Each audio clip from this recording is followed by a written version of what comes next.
Hello, friends, and welcome to the Like Anime podcast, special Easter edition.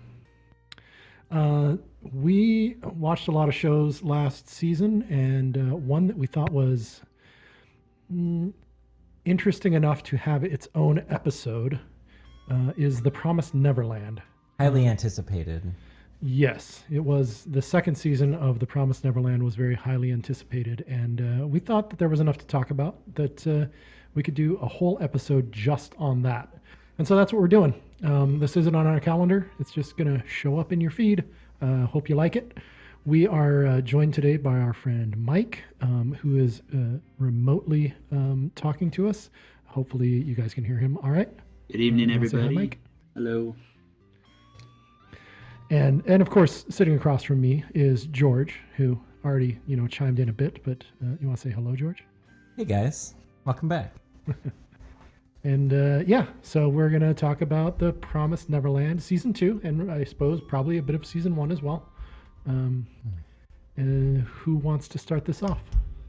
Yeah, I think I just want to say a little bit about Mike. He's a longtime friend of mine and a friend of both of ours, and he's a big fan of anime, and will be joining us when he can throughout this season and beyond. Well, I mean, it's especially because your co-host there's doing all the planning. It's kind of fun just to be a part of this. Plus, I'm a huge Demizu Pozuka fan, so yes. Yes, who is the artist of The Promised Neverland from the manga? I think I don't know if she worked on the anime or not. Yeah, probably just manga. Well, because I'm inundated with One Piece now. I'm reading on that, but I was reading about how he's like, no, I'm not involved in the anime. I just do the manga. And it seems like a thing. I don't know. Maybe not. It'd be cool to learn more about all that. Yeah, for sure. So I guess we can start with The Promised Neverland, the second season, debuted this winter, 2021, and just wrapped up. And we didn't realize it, but as far as I can tell, this is the end of the anime. I was doing a little research on Reddit today. It certainly seemed like it the way it ended. That it was all wrapped up with a bow and done. Very quickly.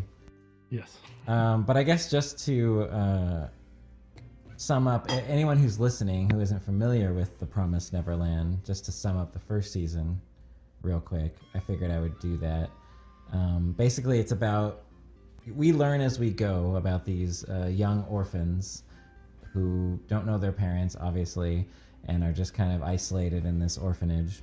And we slowly realize, or they realize, and we realize with them, that they live in a world of demons, and they are just being bred to be devoured. So when they are chosen to go off, seemingly to a new family, they're actually just food for a whole demon race.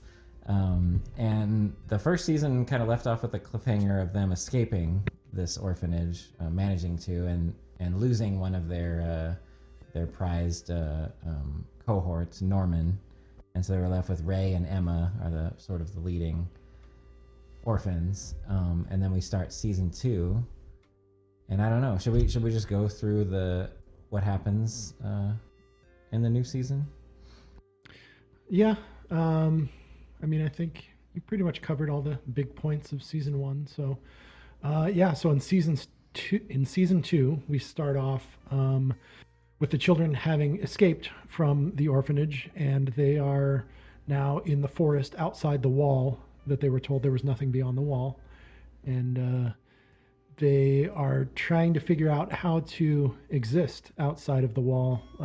They have some survival skills. They have the information that was given to them by Mr. Minerva. Is that his name? Yeah, so there's a lot of little hints and clues hidden in these books that were in their orphanage that they right. So they sort of know like what things are edible and things like that, and so they're trying to survive, and then this is all in the first episode, I think. There's like a wild demon, I guess, in this forest that shows up, and is attacking them, and they have to escape from it. And while that is happening, another demon shows up, I believe. I might be remembering this wrong. What happens next? The girl and the guy show up, right? Yeah. Okay. Yeah, because they're being pursued by some of these parties that are, demon parties that are searching for them, but then they're kind of blocked in a corner. But yeah, then this guy and girl demon who are unaffiliated with the sort of hierarchy rescue them. And Well, I think I remember now. So Ray breaks off from the group to lure this wild demon away from the group of children, and Emma sort of takes the lead on leading the children away. And then Emma and her group encounter this non-wild demon and his demon daughter, we think, at the time, I think. A young girl demon who is also with him. And then Ray finally manages to outsmart the wild demon, and then he is almost immediately confronted by these pursuers, the demons that ran the farm/orphanage that they previously lived in, who have now tracked him down and are going to try and capture him and figure out where the other children are and bring them all back to the orphanage /farm. And then the older demon who we saw rescue the children before, or who encountered them before, we didn't even know they're rescued at that point, did we? no, it kind of ended on like, are they friend or foe? Right. That was that first episode. Yeah. I wish I had rewatched this more recently, because describing the first episode is... Yeah. Well, how about Mike? Can you pick up from there? Well, see, and I lost. It's funny because I took notes, but I didn't take like beat by beat, and then I lost those notes. But I'm from what I remember, Ray is like freaking out, like he's backed up. He leads them away, and then doesn't that one demon, doesn't he slay like one of the larger ones to save the kids, or do they just lead them underground? Because there's like a safe haven for them. But maybe you guys remember better too. It's just kind of a blur at that point. But I love those. I love Mujika is the female demon with this as you come to find the evil blood, which is like critical to the story, and they're just very cool. Spoilers. No, just kidding. The whole thing is a spoiler, you know? Yeah, I know. Yeah, no, I was joking. All right, because I totally wanted to do that earlier, but whatever. All right, now I know we can have fun. All right, we can have fun. And then they all get turned into soup, and Kirby shows up and just devours them all. It's insane. I must have missed that episode. Was that in the recap? Yeah. Yeah, it's pretty violent. Skip the recap. But yeah, I think you're right, Mike. I think that Mujika is the girl demon, and I forget the name of the other guy that's with her. But I think he does go and save Ray in some way, because he's kind of trapped, backed into a corner. Yeah, he's on I think horseback or something, and he comes in and he just sort of scoops Ray up and carries him off when he's about to be taken by these the pursuers, I guess we're calling them. Yes. And his name is Sonju. And that, sorry. Oh, Sonju. Yes. Thank you. Nice. Yeah, that sounds right. And I think that's where the first episode ends, is somewhere around there, or maybe because we don't know that they're good guys yet. Yeah. We just know that they have collected all of the children somehow. So my understanding of the first episode is that in the manga, it was a lot longer, a lot more drawn out. A lot of stuff was skipped over in the anime adaptation that amounted to the first episode. I guess it was several chapters, 4 chapters, I believe. Oh, okay. If I remember right. But I haven't read the manga. I don't think George has. I don't know if Mike has. I wish, man. No. Yeah. Okay. I'm reading One Piece. I started it. Yes, as for you some should. reason. No, I started the manga for Promised Neverland like last week, and the first chapter had like 55 pages in it, and which compared to One Piece, which only averages about 18, I was like, holy crap! Like I didn't look at each chapter, but if that's the norm, there's a lot of story there. Yeah, This was the first chapter of the first. yeah, the very first chapter. Okay. Yeah. Okay. But yeah, I would like to read the manga. I'm curious. Because this, yeah, we'll get through it. Okay, so that's the first episode, which I thought I was intrigued. You know, it was a nice return. I didn't think things were moving that quickly at that point, but No, and yeah, that was my impression. And watching that episode after having read that they were skipping through a lot of stuff and missing a lot of stuff along the way. I didn't feel like it moved too rapidly or anything. I guess there could have been more. They could have fleshed out the world a bit more. But it didn't really matter for my watching enjoyment. Like, I'm happy to just jump to basically the point at the beginning of episode 2 where we get, the reveal of who these people are, which was probably the most interesting part of the first episode, was sort of wondering who they were. yeah, for sure. And then that leads us into the second episode where we learn that they are friendly, mostly. And they help them out a lot. They teach them skills like foraging skills and teach them how to hunt with bows and arrows, and kind of give them other tips on surviving. And then after all that, this very quick montage, they leave. And then this is where I started to have like noticing the pacing problems, where they're looking for this shelter and they know where to go, roughly, but then they just immediately get there and they find it. Yeah. Like Sonju is like saying, oh yeah, just go this direction and travel for like 3 days or something. I don't remember if that's what he says, but it sounded like it was going to take them a long time to get there. And we go basically from them parting, Sonju and Mujika, straight to them being at the place and saying, well, where is it now then? So yeah, there was a big time jump there, which I don't know if the manga dives any deeper into their journey or not, but it seems like something that they could have done. Well, if you guys think of this brilliant sort of unknown William Minerva character at that point, maybe it was all part of his design. I'm just playing devil's advocate here, because it's like they have to be able to survive, and honestly a bunch of kids are going to be able to survive. It's kind of bleak. It's probably not going to happen, so maybe he got it as close as humanly possible. But maybe, I think the story device that they used there was just like, oh, this is a safe zone. It just happens to be right over here where this safe zone is, where demons don't go because it's desert. But then they kind of do go there. So it's like, wait, what? I thought it was a safe zone. I'm confused.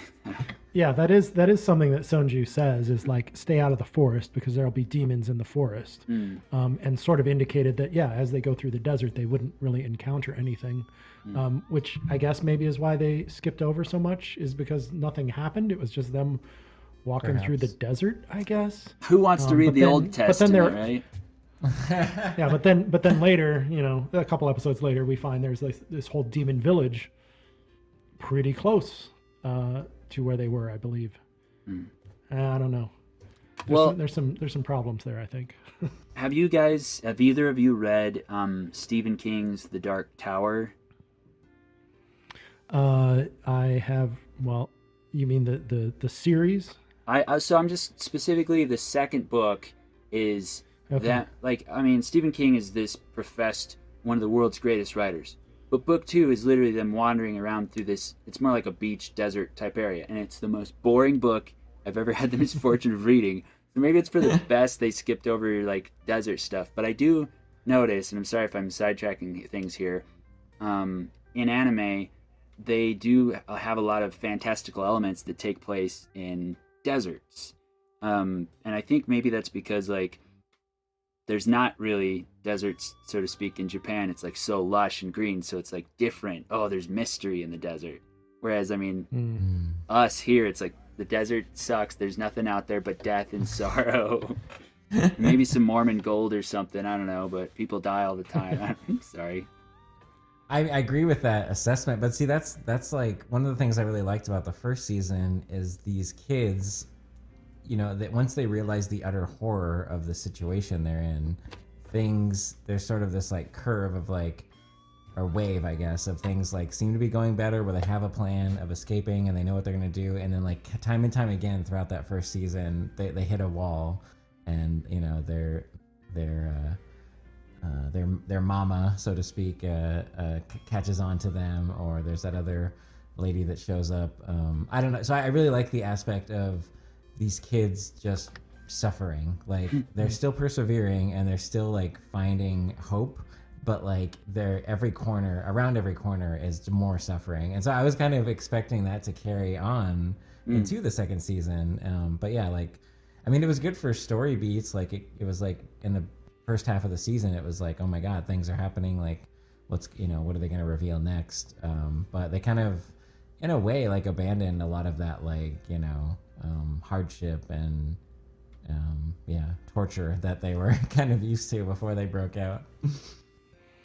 Yeah, they don't dwell on the hardships of them being on the outside too much, I guess. Like it is addressed later when they start encountering, the demons who live in the town and things like that. That there are difficulties for them, but yeah, they don't.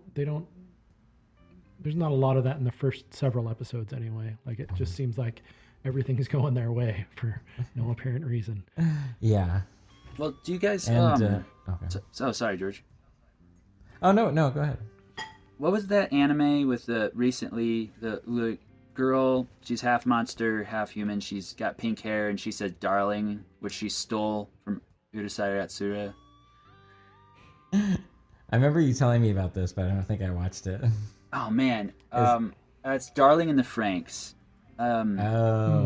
There's a scene in "Darling in the Franxx" where the kids are sort of liberated from their keepers, as it were, and then they have this schoolhouse similar setup, and they're starting to farm and do agriculture and learn and embrace it.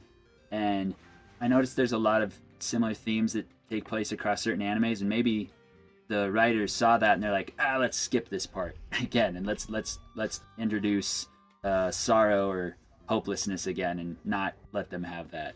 I don't know.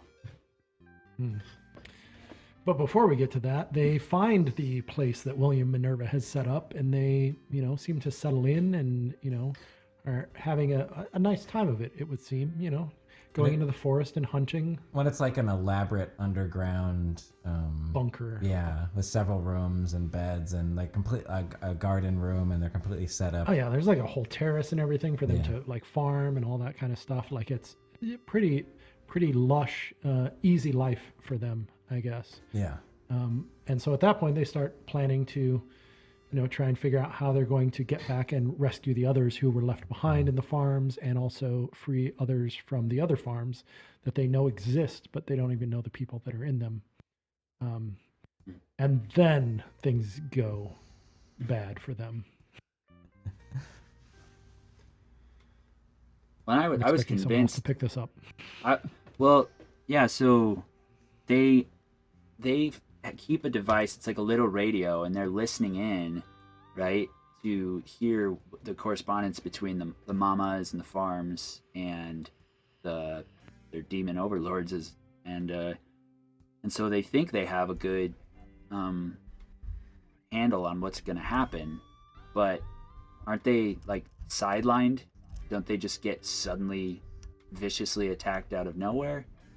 Yes. Yeah, that's another pacing thing that seemed out of place, where this underground bunker that's supposed to be unknown to the demons and outside of their roaming terrain, they immediately found. They knew where all the exits were.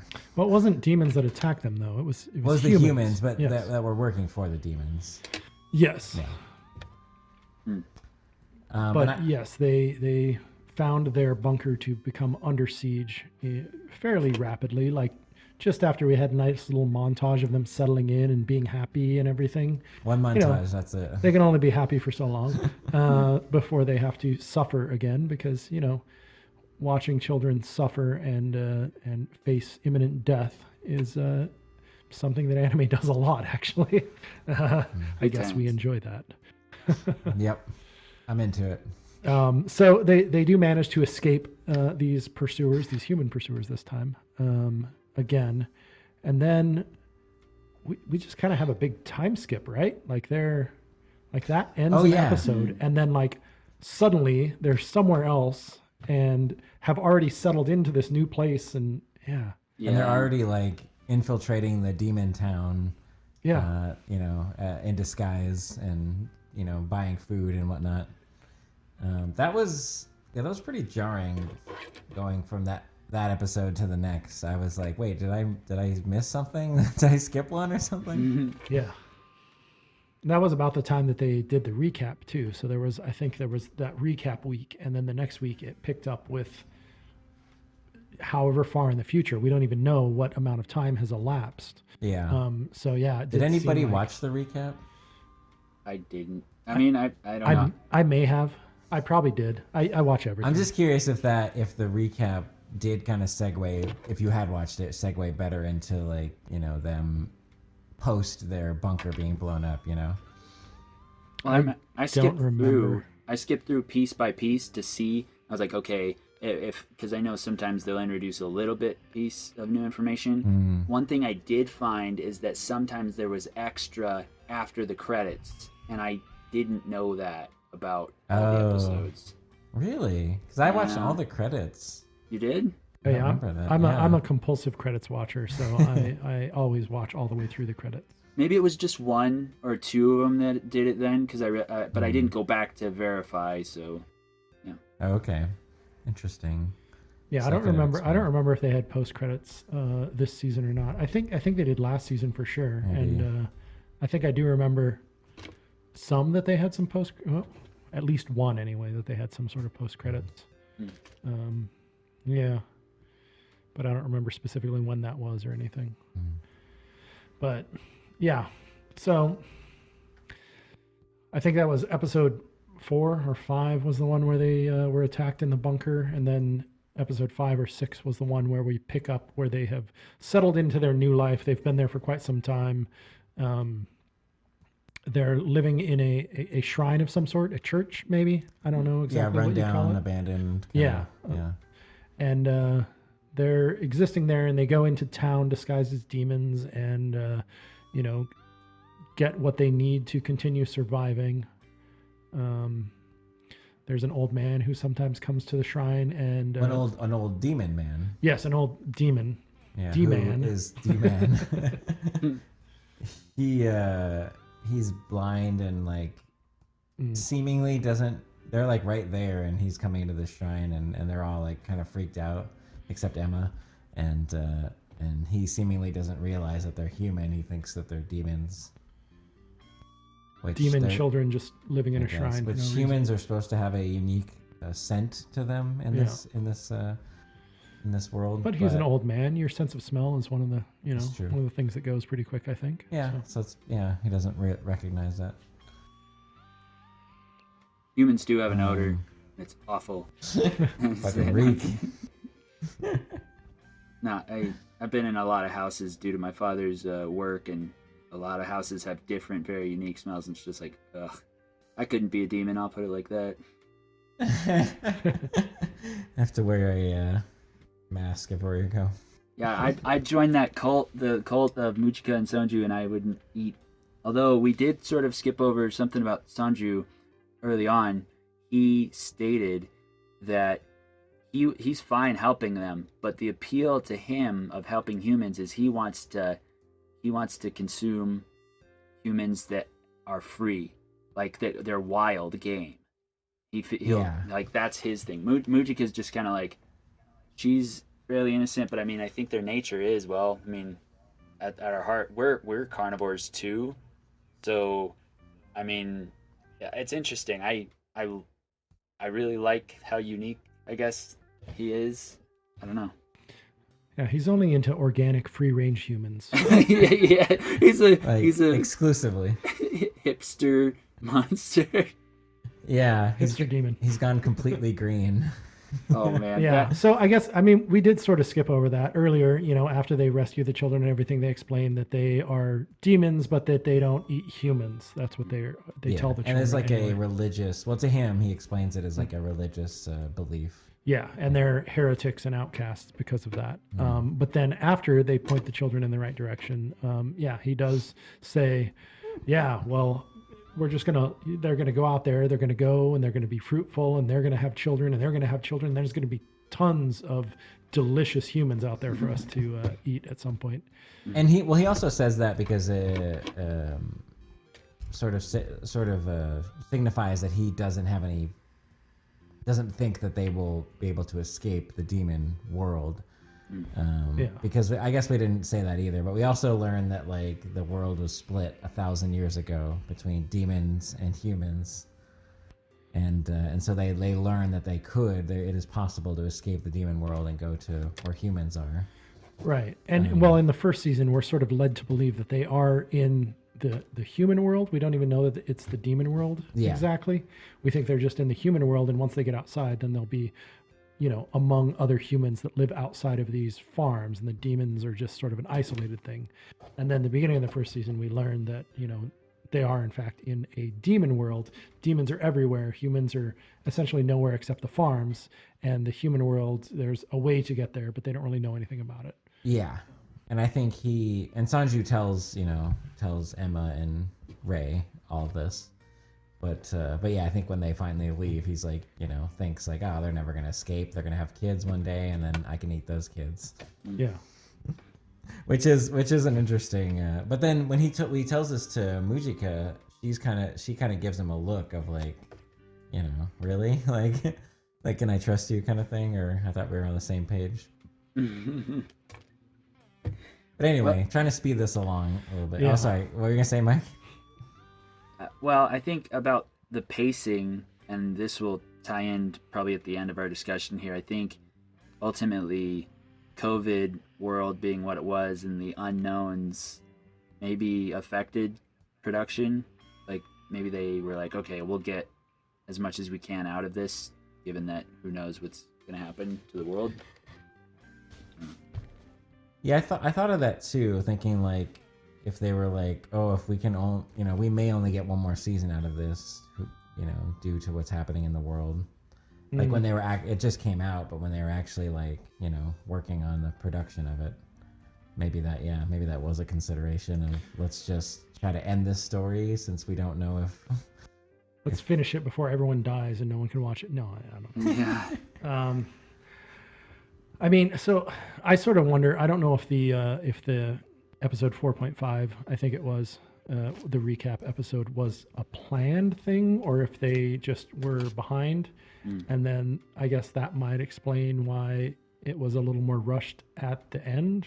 But we haven't really got to the end and talked about how rushed that is yet. But I do sort of wonder that. I did wonder it at the time before I even knew that the ending was rushed, whether it was a planned recap or if it was just that because of COVID considerations, they had fallen behind or something. I don't know. Well, sorry to throw us off, but yeah, where were we? We were they were now in the temple or the church. Yes. And the old guy.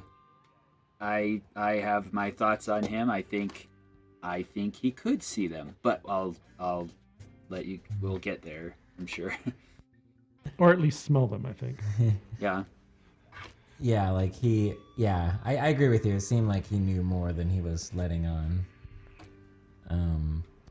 But yeah, after that, they show them going into town once, and then like they go to do it again later, and a couple of the younger boys want to go, and so Emma reluctantly lets them, and while they're in town, they get spotted by some other demons who are like hard on their luck, and they have like a family member that's slowly dying and needs human flesh, and so yeah, they get spotted and they're being chased, and it's this whole sort of, I don't know, whole scene where they're being chased around town, like try to split up and like lose them, and they separate from the kids, and then eventually they're cornered, and the demons that were chasing them are slain by these mystery characters. Somehow miraculously saved.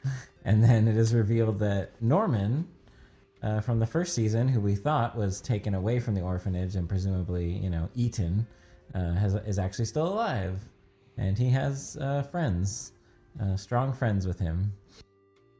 Yeah, and looking back on the first season, like there was some hint that there was something different with what was happening with Norman, because I believe, I mean, they definitely showed it this season, and I believe it was just a replay of something from the previous season, where Mama takes Norman to the place where they normally get, killed and put on the meat truck. But then she says, well, come over here into this room, and he goes in there, and I don't remember if they show him being confronted by a demon, but maybe. And then I think that's all we knew at that point, was that he had somehow been led down a different path. We didn't actually see him killed, which makes more sense now. I think we all presumed that he was killed, or, wasn't coming back anyway. I mean, I assumed he would come back, but that's not because it was explicitly stated or shown. They definitely tried to lead us to believe he wasn't coming back. Yeah, and it felt like that. They didn't show anything. It was just the door open, there was a light, and his eyes were wide with, well, who knows? Yeah. Oh, okay. So we didn't see him talking to or seeing a demon inside that room, but he was led to a different room than what we had previously been led to expect, right? Yeah. Given little information, but yeah. So he's alive. I feel like Mike's watching the episode for us to verify information. I don't know if that's true or not. No, I'm sketching, but I just remember the first season. I loved the first season so much, and I mean, I love the whole show, but for me, just knowing that maybe this is the last season, that's a downer. Just because I love the world that it could be. So maybe, I just recall that. And for the record, I love the hope, the Japanese hope of children saving the world. That's a big thing. And for the record, I think Emma would just get everyone murdered. I think they'd all get. We're not only gonna save these children, which is a feat in and of itself. We're gonna save everyone, and in the process, everyone dies. But I like it. The anime actually has hope for such a bleak start. This anime continues just to throw hope, and that, for me, I know I've been having this conversation with George lately. I don't know, that overly optimistic hope for me it pulls me out of believability, because I don't know, did we lose any characters other than a child in the beginning? No one that we really cared about, I don't think. Not really. And there was enough kids going through that forest. I think one or two should have been eaten. And it's not that I want that. I don't want that at all. I just think that what they're up against. But yeah, I don't know. But I agree with. I mean, to illustrate the dangers of the world that they're inhabiting, which is not it's a demon, demon terrain. Yeah. I mean, theoretically, we lost Norman. Yeah. We thought we did. Yeah. Sort of thought he was a goner, and then at one point we're led to believe that we lost Ray, although that's almost immediately revealed to be not true. Mm-hmm. But yeah, actual losses, no. But Emma is hope. Emma represents hope. Emma is nothing but hope. That's her just blind hope and belief in the future, and that everything's going to be all right no matter what she does, I guess. She just blindly pushes forward with nothing but hope, and somehow it always comes out all right for her.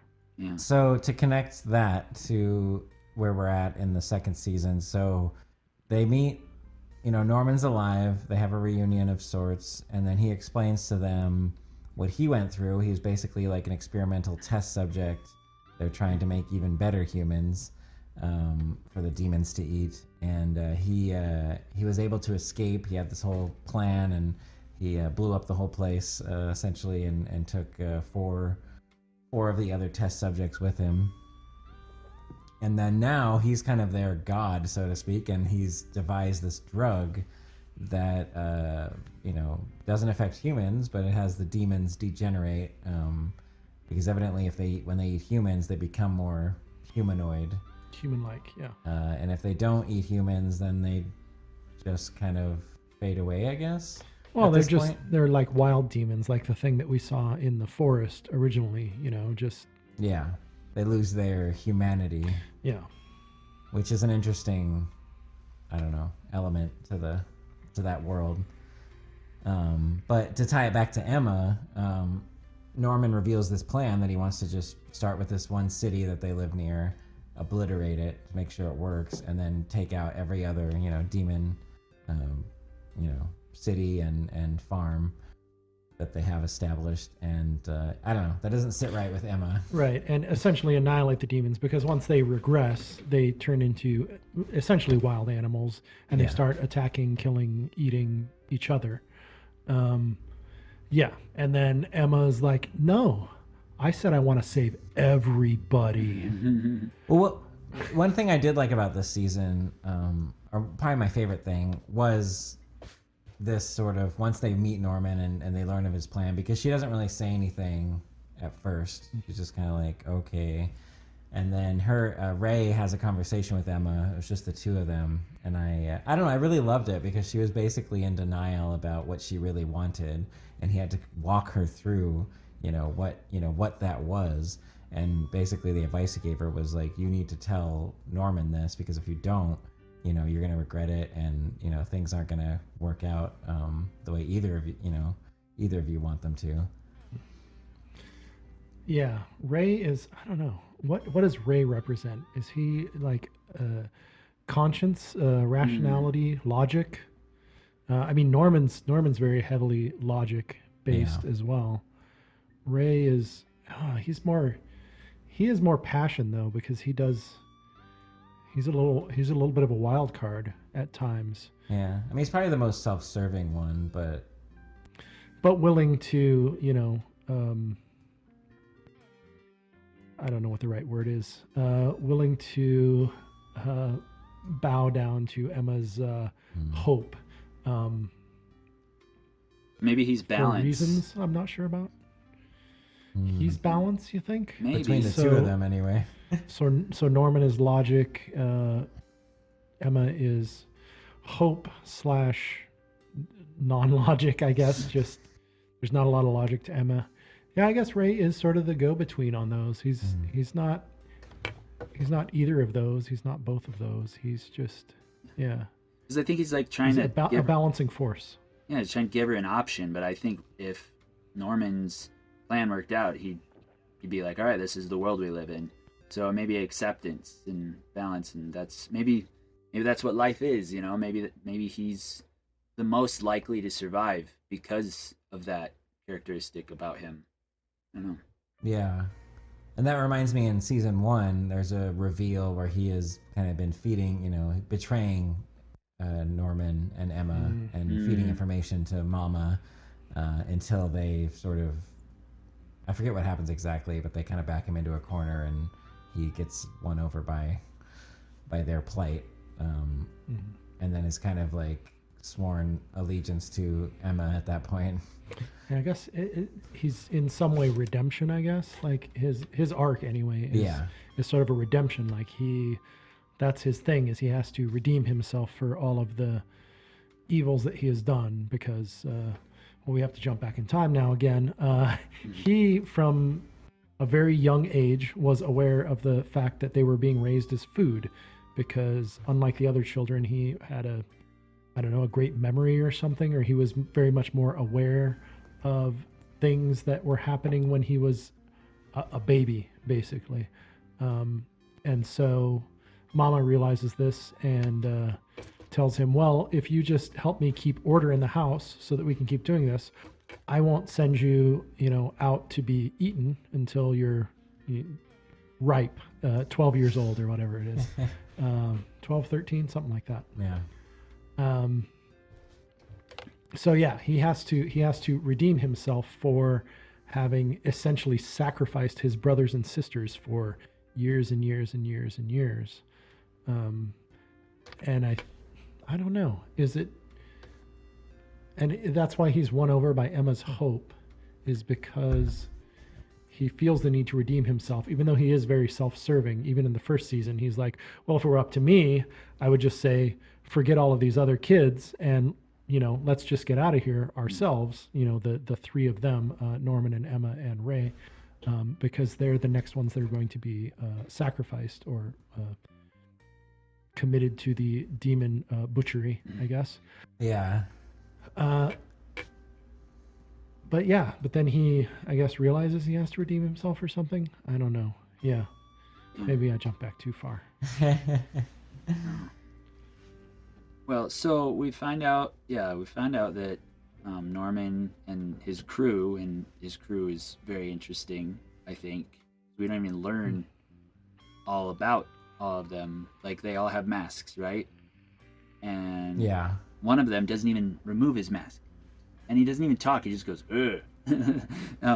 Yeah, he has like the paper sack over his head. Yeah, which is reminiscent of Guilty Gear. There's a character in there I love. But yes.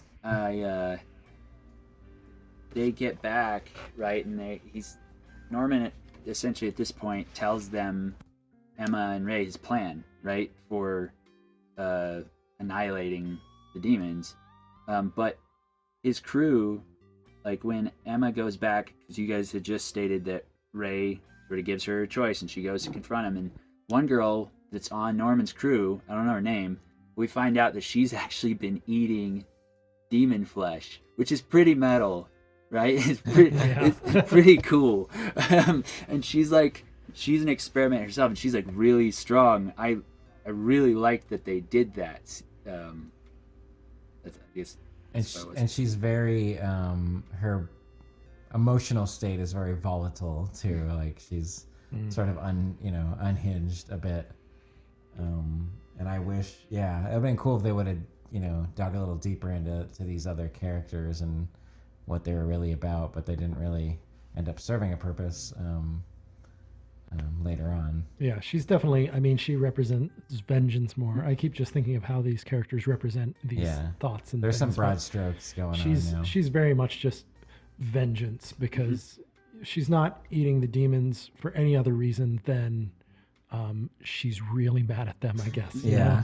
Like that's probably a nice way to put it, I guess. But yeah, she is vengeance incarnate. And eventually she's won over by Emma, but we'll get there.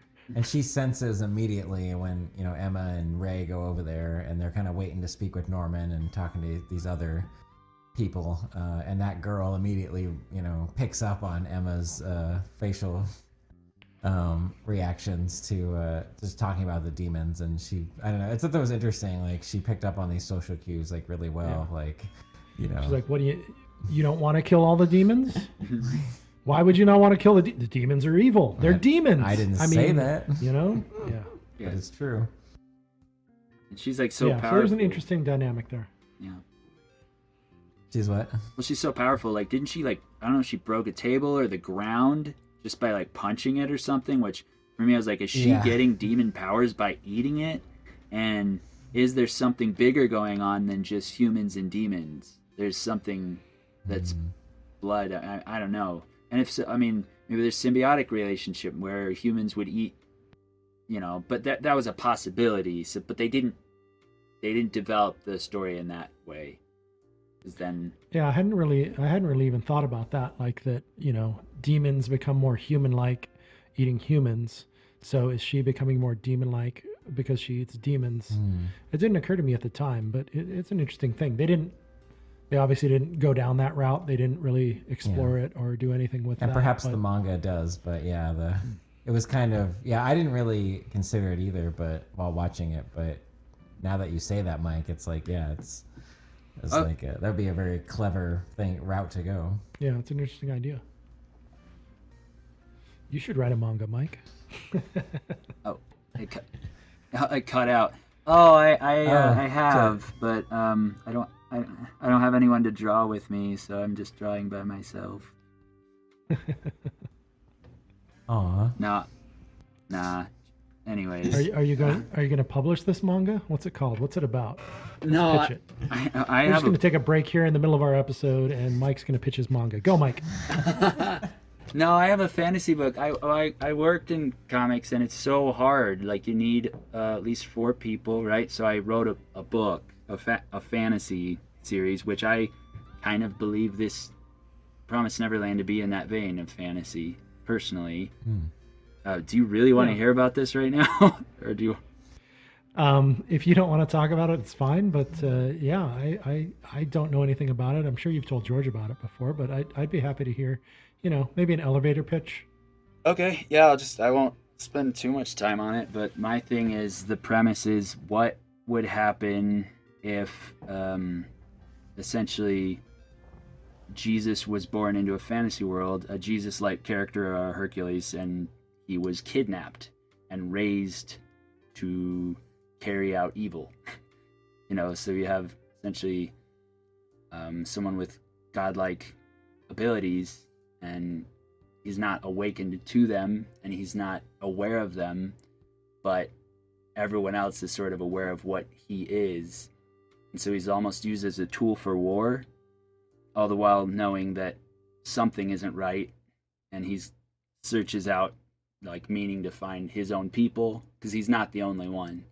And along the way he ends up extending abilities to others, and learning about himself, and also being pulled into almost like cult-like scenarios, because people know what he is, but he knows nothing, which is a convenient story, device, but it's one that's fun, and a lot of characters don't know their beginnings. So that's the quick elevator pitch without going too much into it. Yeah. All right. I'm trying to relate it to Promised Neverland in some way, and like the way you're describing it makes me think of Mujika a little bit, where she's born into this demon world, and she's, I guess, raised as a demon, I would assume, but then at some point finds out that she is different than the other demons. I don't know. I might be stretching it a bit here. No, she's like 500 years old or something like that. Or when they referenced it, they go, "Oh, the girl from 500 years ago." Yeah, Yeah. And my characters also have very long lifelines, but yeah, I don't know. Maybe there's something more about Norman and Ray and Emma that we don't know, other than, oh, they're just special. But here's a question. I mean, I think genetic diversity and just biology in general, the way that people are born, it's a crapshoot. Some people have incredible brain powers, right? Like your Einsteins or Bach, whomever else. And then other people just... It's definitely referenced in this being that way anyway. There are the kids who are very intelligent, who continue to be raised in the orphanage until they reach a certain age where they're fully ripe, and then there's other kids that aren't as smart, and I don't know. Yeah.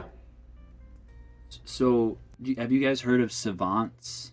Like there's some people that can speak like every language, or they can remember every day of their life and what the weather was, and a lot of times this comes from just chance brain damage, like they hit their head. Now people in football, it turns them into potatoes, but for some people it turns them into superhumans, literally. Do you think that type of capability, now they're doing experiments on Norman, like continued, I think, to push that even farther, but I think he's just already incredible. I wonder if we'll ever be able to tap into that. I mean, that definitely seemed to be what their stated goal was to take Norman, who was already, essentially a genius, like top level brain matter for demons to ingest, and they wanted to push that further, chemically, and I don't know, like through other methods and things like that. But yeah, whether we as like actual humans not in a story will ever tap into that, I don't know. Before the sun explodes, do we have that long? I don't know. Well, I mean, look, technology is just advanced so fast, and it's going to, I mean, enable that. Um, and I think that's kind of what they were doing. I mean, they're experimenting on them, but it didn't really seem like technology. They weren't like fusing the children with technology, which seems to be the future that we're headed into.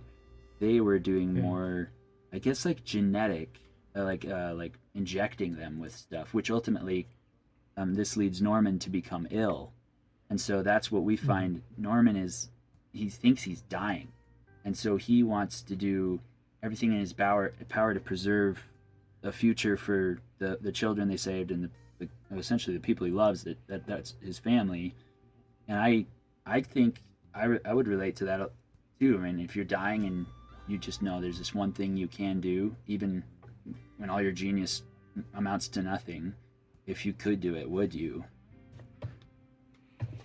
Yeah, he definitely wants to fix the world before he goes. Like he sees Yeah. that as sort of his parting shot, is to just fix everything because he knows that his, I mean, everyone knows that their time, to do things is a set amount of time, and eventually you're not going to have any more time. But he sees his time approaching more rapidly, and feels the need to accomplish what he wants to accomplish before that arrives. So he sort of is rushing it, I guess, Mm-hmm. is the way it's sort of pushed in this story. Um, And he thinks, I mean, I don't know, it's his belief that the reason the other kids were able to escape is because he, sacrificed himself and being taken away from the orphanage. And so, I mean, I guess that's up for debate, but it's like after that, he shoulders all the responsibility of fixing everything and doing it for Emma, but not really taking into consideration, like, how she might, feel about it. But because he has some later on, I mean, I guess we're jumping ahead a little bit, but he has, he starts to second guess whether or not he should have made that decision just because he's going to die. Mm. But then shortly after that, they find an antidote for the reason they're dying anyway. That was not really explained, but mm. um, so that turns out to be meaningless anyway. But Yeah, I mean, I think Norman's idea here was that he believed he knew what Emma wanted, which was probably what Emma wanted when he last saw her, which was to save all the children and all the farms. And he thought of a way to do that. But he did not know in the time that he had been absent from Emma that she had since decided that she wanted to, not only save all the children on the farm, but she had formed an attachment to some of the demons in the world and didn't want to see all of them destroyed. She didn't think the demons were intrinsically evil. I think yeah, they were just led to be evil by this system that had been set up by the upper echelon elite demons, I guess, that were yeah. trying to keep all of the other demons subservient to their food supply. Mm.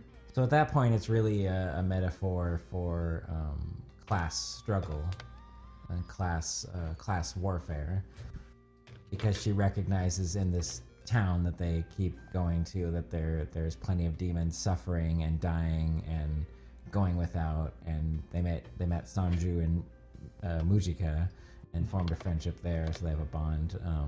But then that leads us to she wants Norman to reconsider his plan, and so she strikes a deal with him, like, let me find Mujika because she is this, as he calls her, an evil-blooded uh, demon. Heretic. Yeah. Yeah. And has this special ability. And so they're given like 3 days, 5 days, something like that, to go find them. Did we explain what her ability is? Um, I think we might have touched on it, but a little bit, but I don't know if it was explained at this point. okay. But soon enough, yes, they finally find them on like the last day. But it was Norman's plan to just go ahead with attacking the city, the nearby city that they've been going to. And so they do that at exactly the same time that they find Sanju and Mujika, which is another like, okay, that's happenstance, I suppose. Yeah, there was that whole setup of like Norman says, "Okay, well, you have 3 days to go find Sonju or Mujika who can save all of these demons, and if you find her and bring her back, and we can work something out." But then as soon as Emma and the others leave, Norman's immediately like, "No, we're going ahead on schedule." Yeah. Which I guess they were a few days away from doing that anyway. Right, But yeah. it just so happens that they do it. But then while that's happening, Norman goes into the town and it's like set ablaze and all these demons are like screaming in agony and there's children suffering and he encounters the old man that we talked about earlier. Yeah. And he has a young granddaughter who is also named Emma. Emma, yeah. Lots of happenstance. And then that's when he starts to second guess his, this whole plan and doing all of this. And it's at that point that they are, Emma and Mujika and everyone else arrives to kind of stop it. And then that's when we learn, I guess it's along those lines we learn that Mujika's blood can give the demons the effect of keeping their humanoid appearances without having to eat humans. Yeah. It alleviates their malnourishment if they don't have humans within a certain time period. And also prevents their regression from this drug that Norman has developed. So it's like this panacea retcon, Deus Ex Machina thing, I guess. Yeah. But she's this like key to the answer to basically for Emma to not have to kill everyone, but still be able to save everyone at the same time. Yeah, she's got like midichlorians or something, I think. And maybe this season. Yeah. Oh, sorry, go ahead. No, go for it. Well, I was just gonna say this season, a lot of things seem to be rushed, but I wonder it might have had a better it might have been a better reveal with the evil-blooded girl Mujika, if everything didn't happen in such quick succession, because it was just like, we need you, we found you, and things are happening right now, so we get you there, and then all right, everything's fine. We kind of reversed everything, which was a breath of fresh air, but it all just happened so fast. This season does move along at it. From the recap onward, moves along at a pretty quick pace. Yeah. Yeah. Like things are happening all the time, which is normally great, but like they don't give enough breath. They don't give enough room between these things for us to realize how important and huge they are, or to really enjoy them even. It's just like, oh, this happens and then this happens. And like every episode is like something major happens. Yeah. And not a lot of setup, not a lot of denouement, I guess, to those things. Because it was about like episode 7 or 8. I don't remember exactly when that was in the story, but I was kind of thinking like, oh, like, because I was not sure if it was going to end with this season or not, and I was like, oh, well, maybe not. Like we still got a ways to go, but I did not. Yeah, I'll be honest. Up until episode 10, I thought there was another season. I guess up until I watched episode 11, which is the final, I thought that there was going to be another season, because there seemed like there was so much more to do. Like this arc was definitely heading on its decline to its climax and its end and everything, but I thought there was a lot more that could have been done with the story after that. Same. And I guess I'm skipping ahead a little bit, but it ends way more rapidly than I expected. Like episode 11, so much happens that we don't even get to see. I guess is my big problem with it. Like, I don't know. You got anything over there, Mike? I'm just trying to think here. I wondered too, because Norman, the city's burning, stuff is happening, and Norman, he makes a final thing. He's committed. He takes his sword out and or knife, and he stabs through the old man's hand who's defending that Emma. And we've come to find that the old man has the evil blood too. And maybe I'm getting ahead of myself here, but the thing is, I think he was rescued by Mujika years ago, and that's, I think, how we learn that the blood can be spread, which is cool. Kind of like a interesting religious covenant. He's one of the only remaining demons, other than Mujika, that has this heretic blood, I think they might call it. Mm-hmm. If they don't, then it sounds like a good name, and I'm going to go with that. Yeah. Because most of them were hunted and exterminated because the hierarchy, the government, the overlords, I don't know what you'd call them, they did not want demons to be able to remain with their human form without consuming humans, because the farms were sort of their thing, and that's how they were controlling. That's what gave them their power. Right. Because, right. Yeah, there was out of necessity for them to exist. Well, it's interesting because, sorry. Oh no, go ahead. I feel like I keep cutting you off. I love it, George. No, I mean it parallels to the way that cities have been so poorly reconstructed to create food deserts in cities, so that people are dependent on large grocery chains when they should be spaced out as originally intended. I guess there were supposed to be plots of land, every few acres or so that people could have local food. So that's an interesting parallel and a very real one. Yeah, and I think there is a lot of metaphor going on, intended in the Promised Neverland with that sort of thing. It seems to be anyway, like the power struggle. Yeah. Well, and do you think the powers that be? I've heard that people have a lot of power. They almost have something akin to like a mental disorder. But is it just that they haven't been exposed to a different way of life, or just power is just so, it is like a drug. It is like addicting in and of itself. And if people don't know any other way of life, like community, fellowship, brotherhood, etc., like maybe they don't know that it matters, or it doesn't matter. I think in a monster world, it's probably much more, maybe less nuanced.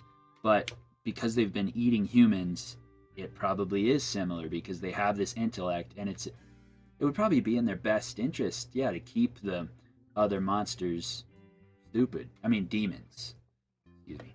Yeah, that's true. But it's funny that they treat the humans that they're breeding as, as food. They're not considered. And this even happens at a certain point with some of the demon townsfolk, where they're like, oh wow, you guys actually have like emotions and stuff. You're not just mindless food. But they kind of treat, in the slums of these demon towns, they treat their own citizens similarly, as less than and with almost no worth. So it's, I don't know, which echoes in our real life for sure. Yeah. But that's, I mean, I liked the I know Mike, you said you skipped the intro and ending a lot, but I really like the imagery of the second season in the intro, the opening song, where it shows all the children sitting down to eat. Each has like a rabbit on their plate, and then it kind of like shifts to this other scene of all the demons sitting down to like a child, on their plate. It was kind of beautifully, I don't know, just portrayed there, but kind of sums up a certain aspect of the show. Yeah, very dark. Indeed. Yeah. So we've sort of hinted at how this season ends. We haven't really We're gone close. into it. We're very close. So after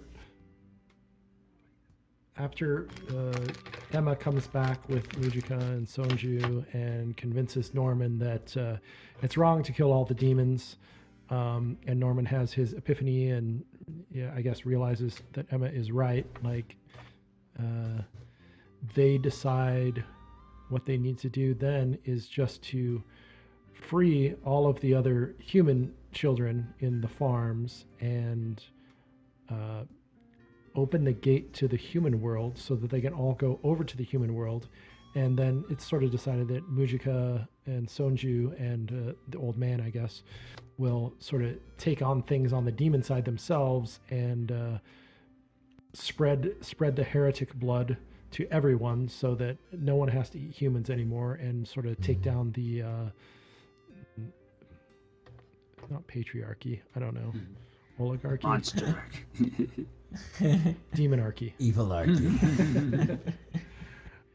So that's the plan that is then set into motion, and they hatch a plan to be able to do this because they overhear a broadcast from the Mother's Network, the Mama Network,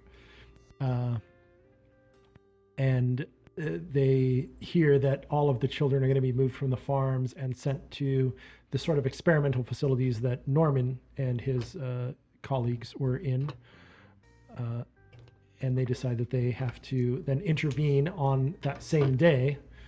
And it's sort of revealed that little do they know behind the scenes, Mama has been promoted to grandma, and she's now with more power in the demon hierarchy. And it's a trap. And she sent out this message knowing full well that they were listening, and that she had sort of set up things so that they would ultimately fail in their goal. I just wanted to add, I mean, alongside that, because right after they save that town, after it's on fire and they save all the people, all the demons, they go back to their church, abandoned church or whatever, and the old man demon, he's just been holding on to this part of I guess we didn't bring this up at all, but they have this sort of like sci-fi pen that shows them different holographic images of things, maps and whatnot. And, something that was left behind by William Minerva, the guy who gave all the books to the orphanage to help them learn things and help them escape in some way. And it leads them to the one place in the desert where they are ultimately attacked and removed and everything. But, yes. It's a magic pen. They have this magic pen, and after they save that town, the old man demon has just been holding on to this part of this pen that shows them exactly the layout of Grace Field, the farm that they came from, which was very helpful for them in that situation. But it's another just super convenient plot device. Yeah.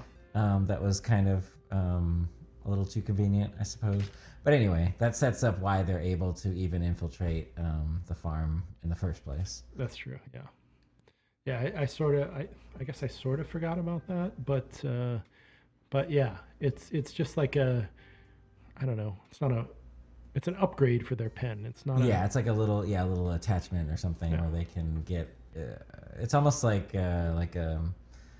it's a USB stick with all of the things. It's the plans for the Death Star. It's like a slide for a projector or something. I keep referencing Star Wars, but it is. It's the R2-D2's plans for the Death Star. Pretty much, yeah. And it came at just the right time. Yep. But I love exactly when they needed it. I love that because it makes him even like. I like the old man a lot, just because. Oh, me too. Like the whole thing, that was his redemption. Is he recounts how he had once consumed a human because his family was starving, and that human, his like dying wish was for him to pass that on. And so even though he regretted what he did, by passing it on, it was like he was making a choice not only for himself but maybe for his people too. He's like, okay, this is the right thing to do. It's all come together. And even though it's come together in a very fast time frame, it kind of seems like in a lot of ways I don't know if that's true to life or not. It's almost like winning the lottery or getting struck by lightning. Rarely does it happen, but it does happen. And I think that's why anime stories and blockbuster movies and stuff are appealing, because we want to live out those scenarios where lightning strikes and all the right pieces fit. And I mean, I've read books where that shit does not take place for thousands and thousands of pages, and I regret reading them. I get mad. So I guess it's okay sometimes. But once again, I go back to the thing about maybe COVID affected this production. It's hard to say. Yeah, it's a fair consideration, and I'm with you on that. I mean, it's like with story, you're always going to have these lightning bolt moments, or these epiphanies, or these this new information coming at the right time. But yeah, I don't know. I guess if it was spaced out a little bit more, it would have kind of earned some of these things. Not I'm not saying all of them were. Just kind of thrown at us, but some of them were For sure. a bit jarring. But yeah, so they have this plan, and then this is another thing that kind of bothered me. But like, they have this whole like one of Norman's new friends, this bald guy who has this like sort of a lot of scars going on in his head. He basically creates a very quick foil where he makes the audience believe that he's feeding information to the demon camp, and letting them know what their plan is on their siege on the farm. But then it turns out very quickly that he was just doing that to throw them off, and it was just all in service of I don't know. It was one of those things where it's like, oh my God, Mama knows that they're listening in, and so she sends out this broadcast that they're moving the children. But then the children, Emma and Co. catch on to that, or assume that that's the case, and so the bald guy sort of makes a foil on our part to make him think that he's like working for them, when it turns out no, he was just foiling their foil to. Yeah. He was feeding them false information the whole time. Yeah. Essentially. And then suddenly, without any effort expended, they have an army of hot air balloons. Yes. Just, because that's what they needed. So they spent zero time constructing an army of hot air balloons. And that's what they're going to use to do this rescue. It's like they thought the hot air balloons were going to have the drug in them that degenerates the demons, but instead it was they just exploded and started fires in the forest, and then they just started attacking. So not all of the hot air balloons were loaded with explosives that started fires. There were some that had people in them. Yes. That eventually landed inside the farm. But the demons don't know which ones have people in them. They assume all of them have people in them, and that's why they're shooting them down. But somehow the demons manage to shoot down all of the ones that are fire bombs and none of the ones that have people. Yes. Oh, how fortunate. Which I suppose they could have sent the ones with the bombs first, and then the second wave was people. I don't know. It was all happened very fast. Yeah. Yes, it all happened very fast. And so these fire bombs go off, which sets fire to the forest surrounding the walls of the farms, the orphanages, whatever you want to call them at this point, which is a preventative measure to keep... what was that noise? Which is a preventative measure to keep the demons... Oh, did I get a text message? Is that what that was? Sorry. Which... is a preventative measure to keep the demon armies from storming the farm orphanage and preventing them from accomplishing their goal, which is to rescue all the children. And I don't know. It's so fast. And then so then they land inside the orphanage farm, they make contact with the children, and they convince the children, who know nothing about this except Phil, I guess, who sort of knows that they're coming back, but none of the other children know anything. And they say, "All right, Phil, play tag," which is something that they had set up in the first season. Yeah, it's a good callback. And Yeah. So everyone, run away from, everyone, basically. yes, yeah. And all the mamas are there. I don't know, man. You want to take this over? I feel like I'm rushing through it too quickly, but really I'm just hitting all the beats that happen in the show. So, Well, there's a lot of double crossing going on where it's like they managed to, Emma and Ray and everyone managed to break in to the farm in the underground like chasm of it, and they managed to separate the children that they're trying to save from the mamas that are protecting them or guarding them, and they all gather in this one room, this giant corridor with a elevator that's supposed to lead them to I don't know, to escape or to, I don't know if it's to go to the human world or I don't know, I'm not sure exactly if right where they're at, but they're trying to go down and they can't, and then they find themselves surrounded by all the mamas with guns on them, and the main sort of antagonist, his name is Peter Rattray. Peter Rattray. yeah. Tree of Rats, Rat Tree. Anyway, he's this like descendant from the family that was entrusted 1,000 years ago to manage the human farms for the demons. And who control the gate to the human world. Yes, they are the gatekeepers. Yes. And yeah, so I don't know. Do I need to do something about this noise? I don't think Mike can even hear it, but do you keep hearing a dinging, Mike? I don't, thankfully. Okay, cool. We do. I think we can edit it out, but I don't know if it's going to keep doing it. I don't know what's doing it, so Yeah. let me go look for a second. We'll take one moment break here. Okay. And Mike probably won't be able to hear us when I do this because I'm gonna have to mute stuff. I couldn't hear that, but Okay, yeah, he's just checking I his guess phone. while he does that, let's talk about the art style. I love, if you look at Yamizu Pazuka's stuff, like it's very loose lines, but it's so well defined. I don't know how you can have lines that are so loose, and I think it has to do with like color. She's like a master of color. Yeah, which you showed me some of her art online, most of it being colored, and it looked gorgeous. But then when I was reading the first chapter of the manga, very first chapter, it's a typical manga style. It's black and white, and so it was really interesting. Like her line work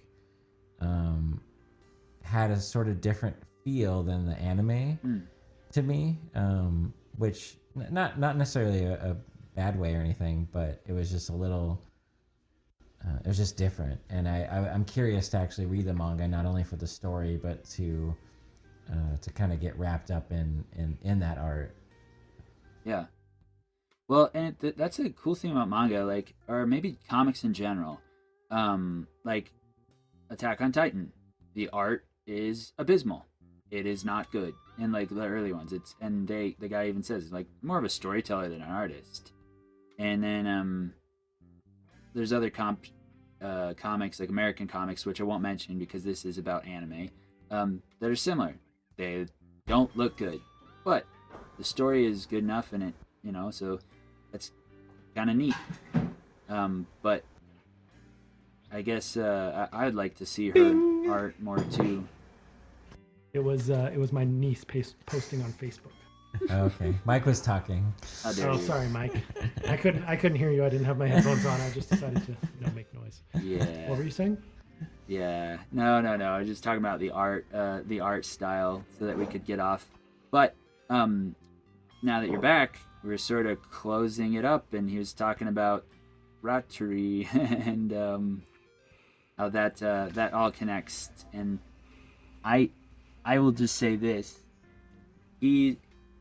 he was trying to follow in the footsteps of his brother, who he idolized and he admired, and he wanted, but his brother saw a flaw in their family's legacy, which was to be the gatekeepers, and they made some sort of promise, right? Which that harkens back to the title, The Promised Neverland or whatever. Yeah. And his brother didn't like what they had done. It actually drove him mad. It drove him so mad, in fact, that he became the nom de plume William Minerva. Oh my god. Oh my god. Oh my god.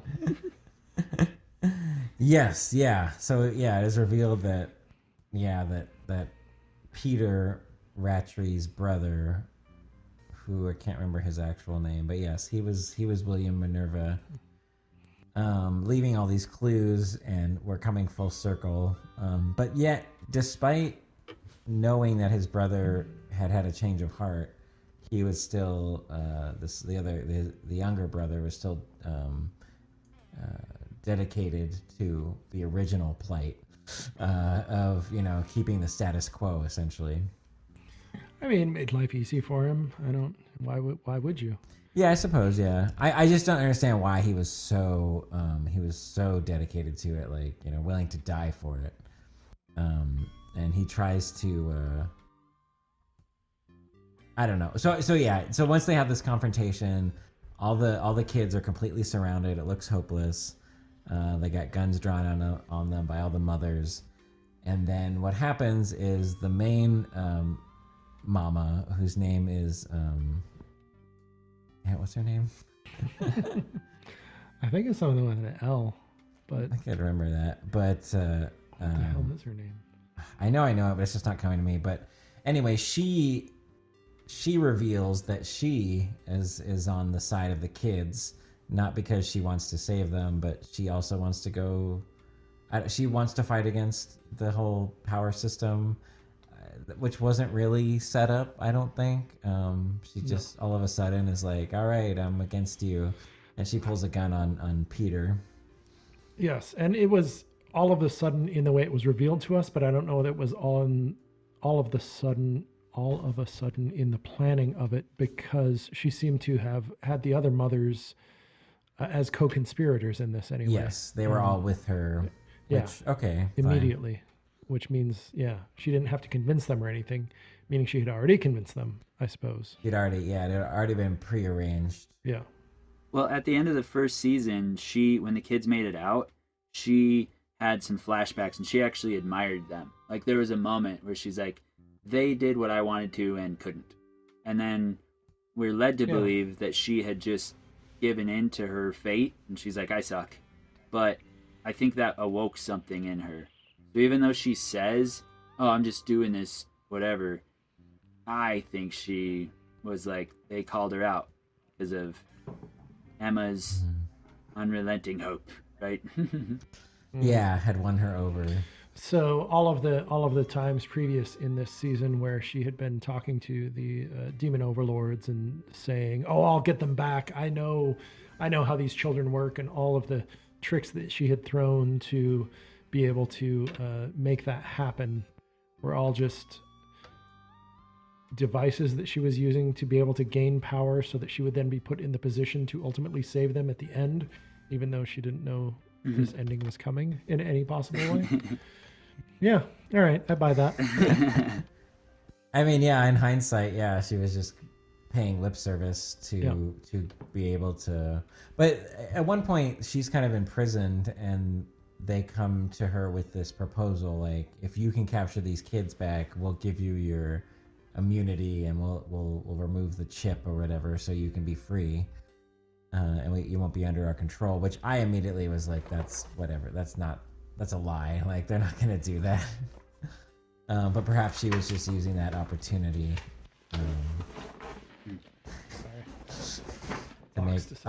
to make noise unnecessarily. And there's some more noise. No one can hear that. Mike, I have to be this close to the microphone. Well, I mean, I don't know. I don't think that unless there's some sort of magic or evil spell that and this, I don't know how you guys want your podcast to.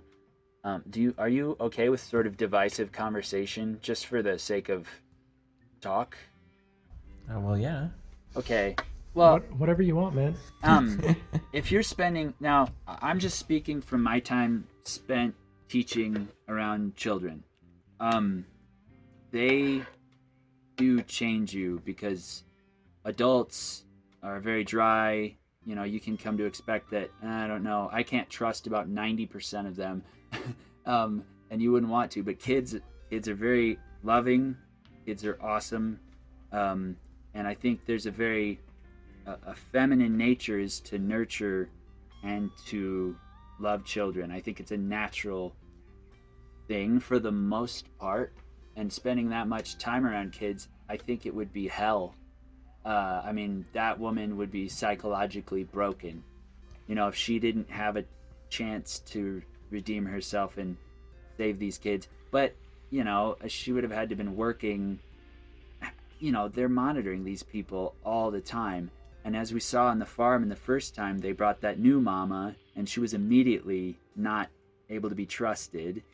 How would you have that many people together not able to crack in that world that is so dark? Unless, just I think if the opportunity arose and they could turn, I kind of see that happening naturally. You know, like an adult trying to protect, for all intents and purposes, its offspring would be a natural inclination. Yeah, I mean, I totally agree with you, in the general like perspective, but it's like, I mean, the first season was kind of necessary to have her portrayed as the villain, right? They're trying to escape, but it's like I feel like in this season they could have done a lot more to give us more of her arc, more of her story, but they just kind of like gave us little tidbits of where she was at and what she was doing, but we didn't get any insight into her character aside from the fact that yes, like I truly, along with what you're saying, Mike, like I totally buy that there's no way she didn't have an emotional connection to these kids, because even though she was, had ulterior motives and is working for, a higher power to harvest them, she's still human and she's still taking care of them, and she is all that they had. And kind of vice versa too. But if you're raised in the way, all right, so I'm thinking of, farming in general, like very often, family farms, they have pigs, the children become attached to the pigs get killed and eaten, the kids are upset about it, and then they learn to desensitize to that. And then they grow up and become farmers themselves, and then they've got pigs, and they avoid the attachment while still caring for these pigs. I mean, yes, I'm comparing children to pigs, I guess, but but that is part of the theme. Yeah. So I mean, there's a detachment that you can develop. So I don't know how. Yeah, at some point you have to sort of consider the fact that these are humans, rather than another species that you can just very easily say are lesser life forms or whatever. But certainly there are humans that think other humans are lesser life forms. So Yeah. So and the fact that they. Okay. Oh, go, George. I was going to say the fact that they were able to escape, like you were saying earlier, Mike, like, likely, woke something up inside of her, had her reevaluate how she truly feels about what's going on. So her name's Isabella. I looked it up. So Isabella, yes. So I hadn't thought on this, and I wasn't going to bring it up, but I can speak to it. So I was raised on a farm, and my dad did butcher live animals in front of me and had me butcher everything that you can imagine, and it's never left me. In fact, it's some of the worst things in my life, especially when we killed a deer, like a fawn, and the worst thing, I think I was probably 4, and he chopped the head off of my pet rabbit when it broke its leg right in front of me. And then we, gutted it and made dinner. And so I've seen all manners of pets and things that I've loved. And some people, they grow up desensitized to that. And my opinion, my staunch opinion, is that those people are less mentally. It takes a strong person. Now, there's some people that butcher and they continue to butcher, and they do become desensitized to it. And those people are actually dangerous. And those are the people that you do find in the farm community. And then there's butchers that are quite proud of what they do. They do care for the animal, and they're quite intelligent. So there's all range and a manner of people that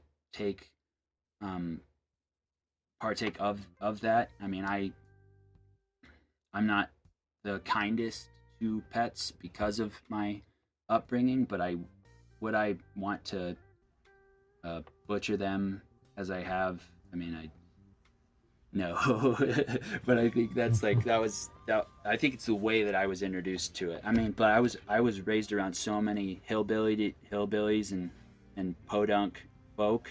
There are people that are slower. They're not as intelligent, and they are totally fine just gutting it and ooey, dinner's on. And thank God for those people, because I don't have to.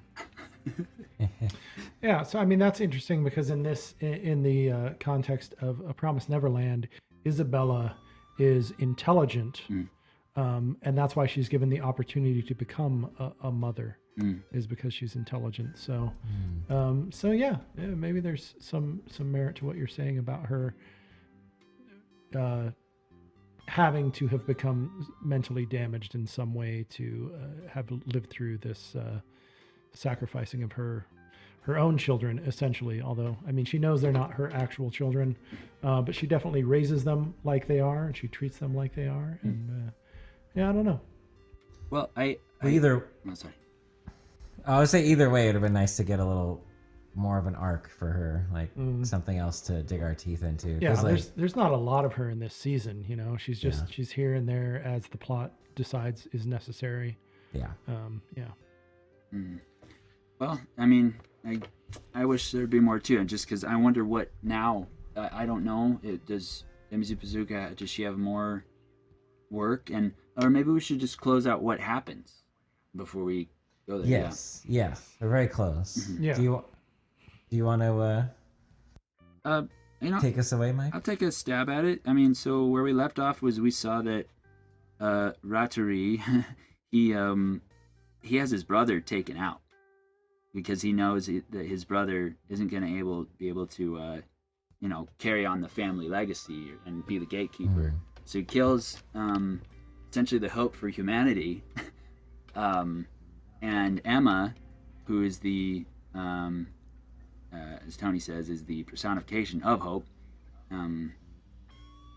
She reaches out a hand to him, and she's like, "Nah, like, you can be free now."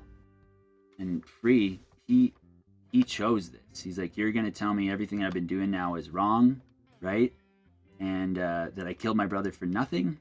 He doesn't believe it, or it's a world that he can't accept. And I absolutely am in love with that, because I think faced with the ultimate reality that your belief is either wrong or won't win out, he chose death, which I get it.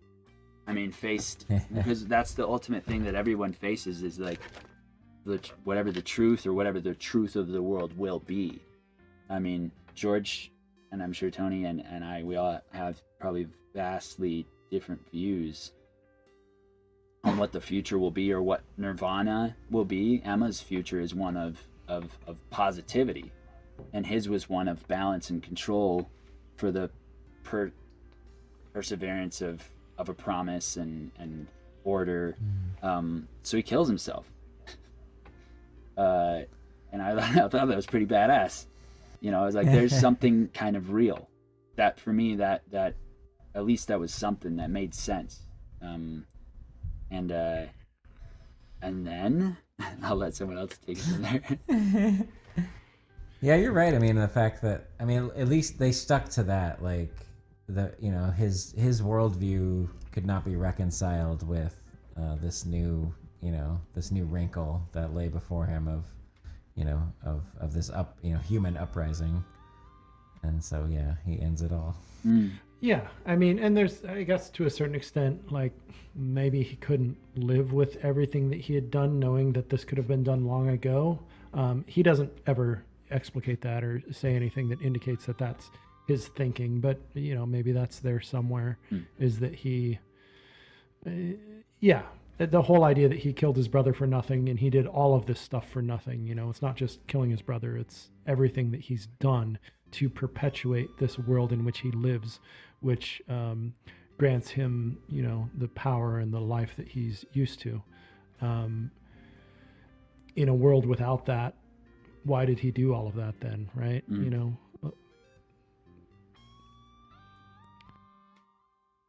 Yeah. Not sure. Have I gone off the rails too far? Everyone was No, for so long there. I relate to that. Like, I don't know about you guys, and this might be personal for some people, but like when I took out the cost of a home to go to college, right? And then you go through college and you find out it wasn't necessary. There's a lot of people that have ended it, like that I've known, and so then maybe that's why it was real to me. It's like, oh damn, I get that. The world is a total lie. It's a fabrication. And it works for those, but it works for the people that are in power where that money is a piffrance. It doesn't matter to them. But instead of making it personal, so the kids, the guy's dead. They're like, all right, let's do it. Let's open the gate. And they descend down this giant circular elevator. And you witness this like really neat, fantastical looking gate. And, yeah. What next? And then they go through the gate. Well, most of them. The young children do. Yeah. And Emma and Norman, Ray, and the other test subjects stay behind. They want to. They want to still work on things and fix the demon world. Help Mujika spread her heretic blood to all demon kind. And there's still more farms. There's more children to save. Yeah. And so, this honestly, and I think we're all in agreement on this, but like this would have been the place to end it and be like, third season ? Who knows? But they took it upon themselves to do this very, very lackluster. It was more of just like a slideshow montage. Like it didn't show a lot of animation or anything, but it's basically just very quickly showing the younger children going to the human world and kind of being integrated into that. Literally just showing it, not like actually like, or more like telling it visually, but not actually like engrossing us in it. It all happens in a matter of seconds. And then it very quickly shows vaguely Emma and co, like, I don't know, fighting a war and winning and then coming back years later. Does it show that? I don't even remember that part of it. Well, it just shows like shown like war-torn landscapes. Like it's very vague where it's just like what's happening.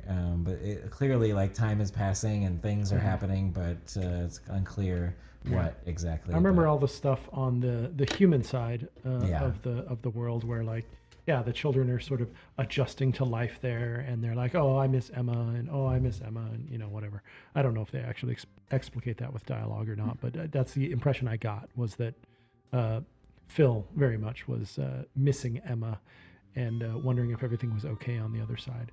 I don't remember seeing anything from the demon side. Very quick. World. Just a few images.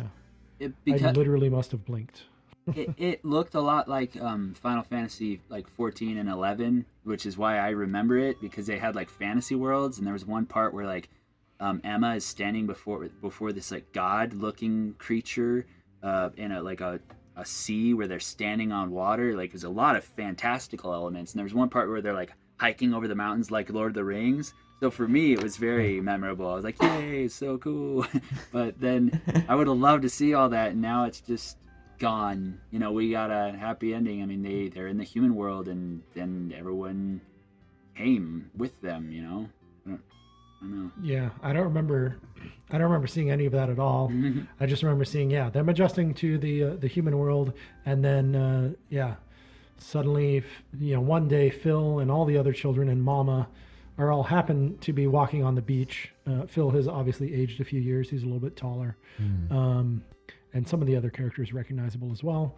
And then just Emma's standing on the beach and she's like, I'm back, bitches. Yeah, she doesn't say that, but yeah, she's just like Emma and Ray and was Norman with them? I don't know. Like, it's so weird that like I watched this literally less than a week ago, but I can remember the stuff that happened 3 months ago better than I remember this. Yeah. Because it's so just hitting the pendulum ending. Like, okay, we've done what we need to do. Now let's just wrap everything up, tie it up with a bow. Here we go. Well, it's the end. And I specifically remember that with Norman, like once he kind of realizes the error of his ways, and then they find the antidote for the sickness that he has. You don't see much of him after that. Like, he's kind of there, but it's like he's kind of relegated to the background after that. But yeah, especially at the end there, it's like, I don't know.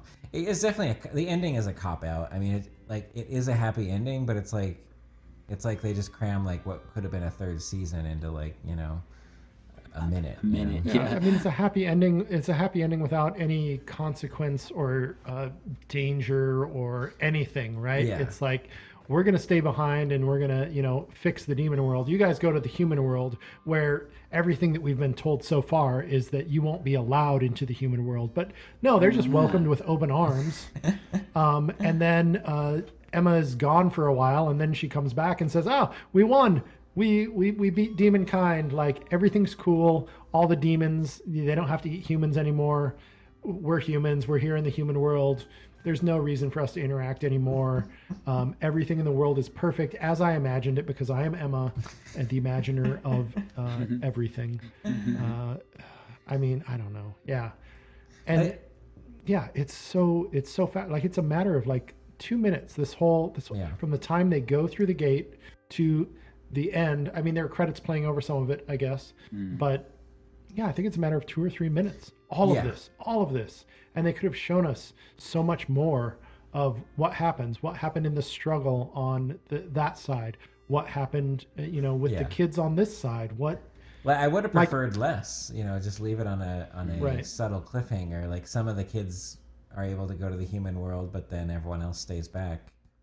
Right, which would have been a great cliffhanger for a third season, where they show us what happened on the demon side, what happened on the human, all the stuff that I'm saying I wish that I had seen. Yes, yeah. Like, could have made a whole nother season or two, possibly. But that's what I don't understand. Like, what is the harm in leaving it as a cliffhanger? Why rush with this ending and like trying to wrap everything up? Like, it's not satisfying. Like, yeah, and I don't know the source material, and I guess I'll call back to my statement that I made earlier, where I don't know if maybe they fell behind on production, which is why they did the recap episode, which means that they were locked in for the 12 that they had, 11 plus the recap, meaning that this 11th episode then had to become the final episode, which means they had to just cram it all in. Like, maybe there was another episode planned.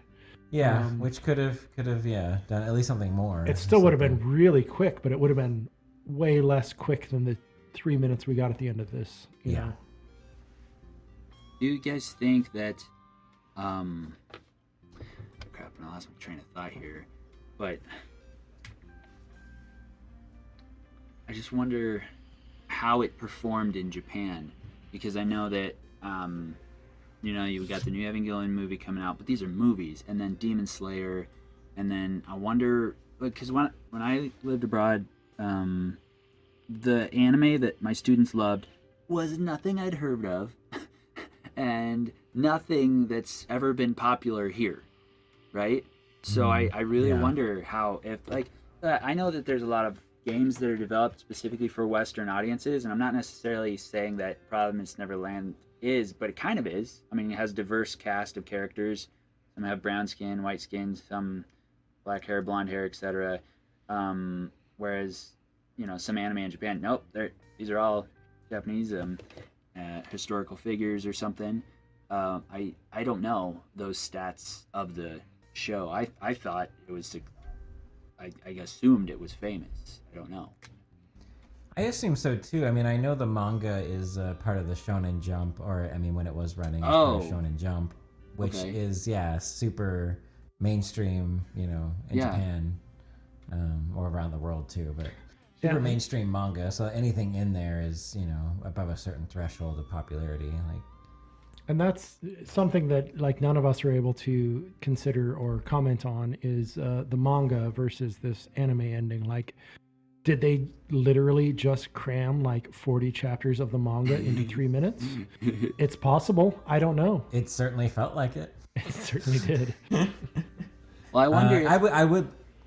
Go, George. Sorry. Oh, I would like to read the manga. It'd be cool to do a deep dive on that and report back. But sorry, what were you saying? Well, I wonder if that should be a segment. Like if one of us, like every other show, one of us reads through the manga while the other two watch the anime, or if that's something that we should just not do, because it's fun just to converse and we all have similar common ground. But it would be interesting.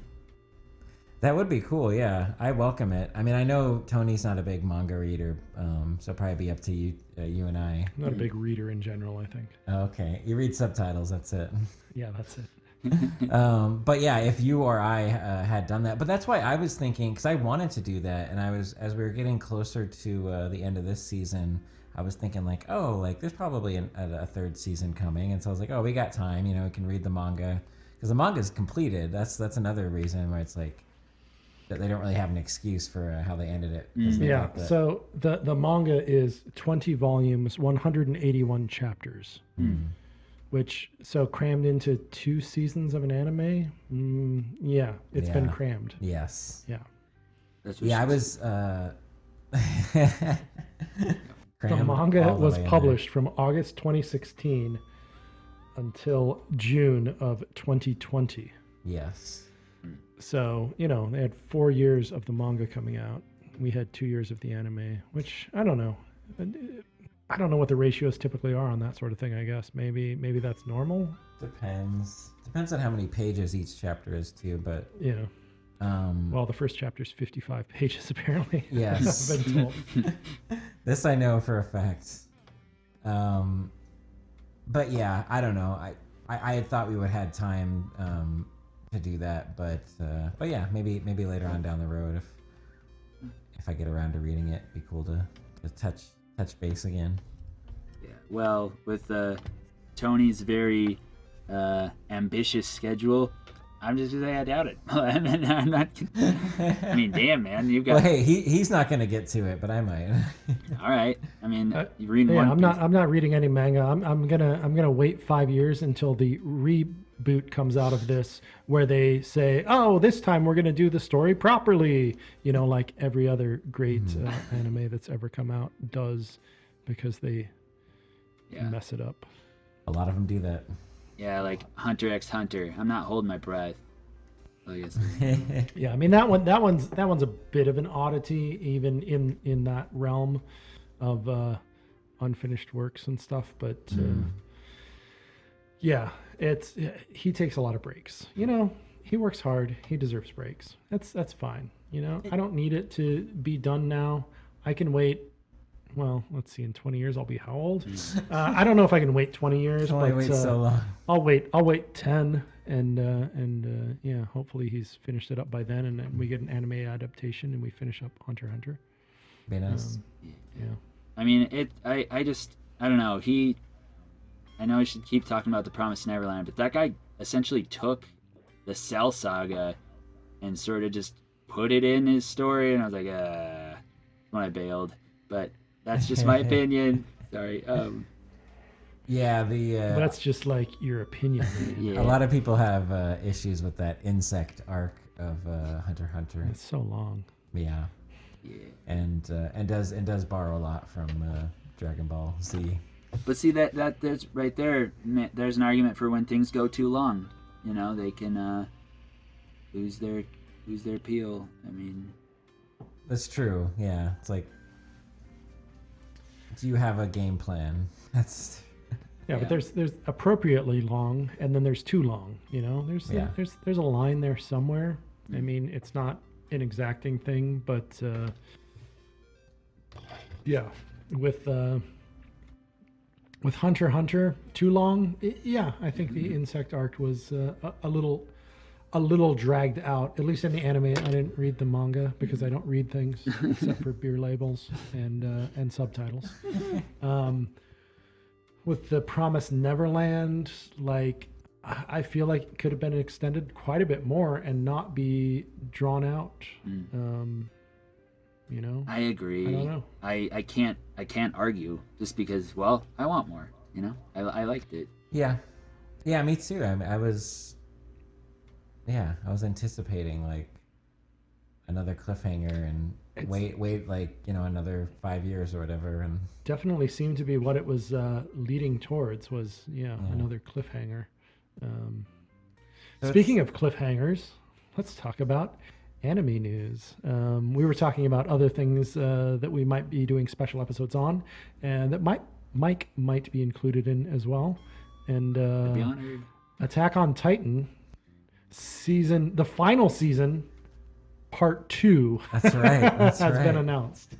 Ugh. So I another friend of mine who watches Attack on Titan. I don't watch it anymore because it's terrible.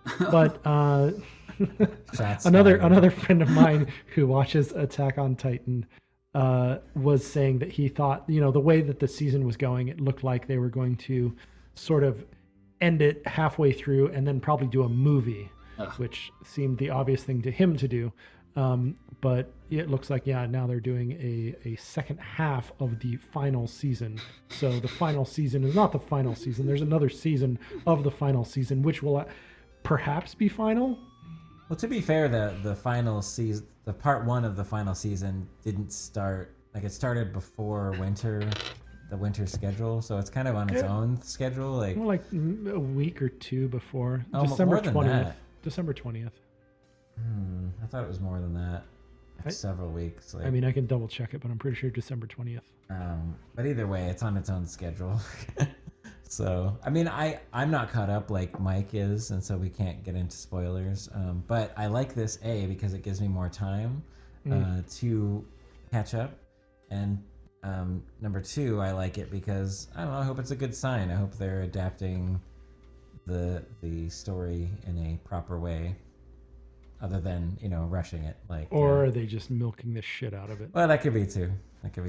Yeah, I mean, I go ahead. I'm not watching, so I actually don't know. That's all I was going to say is that I don't know because I'm not watching. so as far as milking it, unfortunately, there is an argument for that because people are like, oh, so what's the writer's plans? What's his next story? And it just shows him posting pictures of him going on vacation. He's like, I'm at the airport. I'm done, bitches. But Nice. yeah, I mean, well, damn, it was so successful. But at the end of the day, too, does COVID play a part again? Like I wonder, Yeah, I mean, it's definitely affecting everything, like TVs and movies just alone. Like, things have been delayed, and there's so many. Like we were talking about earlier, there's so many new anime that come out each 4 months or every 4 months that it's like I wouldn't be surprised, or every 3 months, whatever.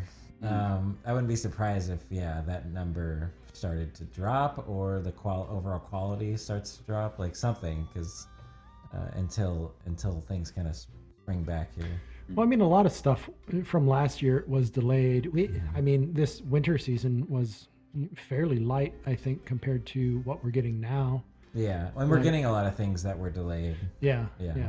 And yeah, so the winter season sort of took a hit. I'm guessing the fall season also took a bit of a hit, and they're sort of catching up. But yeah, we were doing our episode on what we're watching. There was 67, 70 different shows this season, whereas like last season it was far fewer than that, I believe. Yeah, like 50 or something, but Yeah, still a 40, lot. But 40 yeah, to 50 or something. But I mean, less than normal. it's yeah. So I don't know. Yeah, it's fair. I mean, anime it's kind of rare when they do have a good ending to a show. I think, like a series ending. Yeah. I was before we started recording. I was talking to George, about endings because I watched a lot of anime last season and a lot of them have ended, and I have seen the endings of many of them. Some of them leave an open ending for another season, some of them don't. They seem to have sort of ended.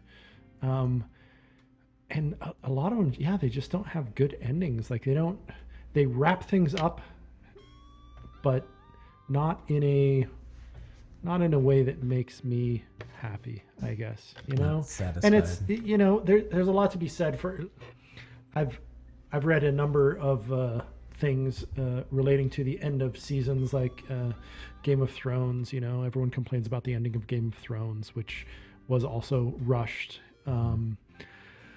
But a lot of things, like just things ending, these are things that you have spent time, Game of Thrones, like 5 years invested in that show, right? And like you've invested a lot of feelings in these characters and their stories, and for them to just end is unnatural, like it feels wrong. So endings in general are bad. Well, So they're to make them good requires a significant amount of effort on the part of the writers to make an ending feel good to the people that have invested their time and emotions into a show. yeah. And I mean, yeah, so the Promised Neverland ending feels rushed and not great, doesn't give me everything that I want from it, but it does resolve a lot of things, just not everything, I guess. So, and that's the way of most shows, to write a good ending is really difficult, I think. So we just call this one the broken Promised Neverland. So, derp. Yep. I mean, they didn't promise to make it good.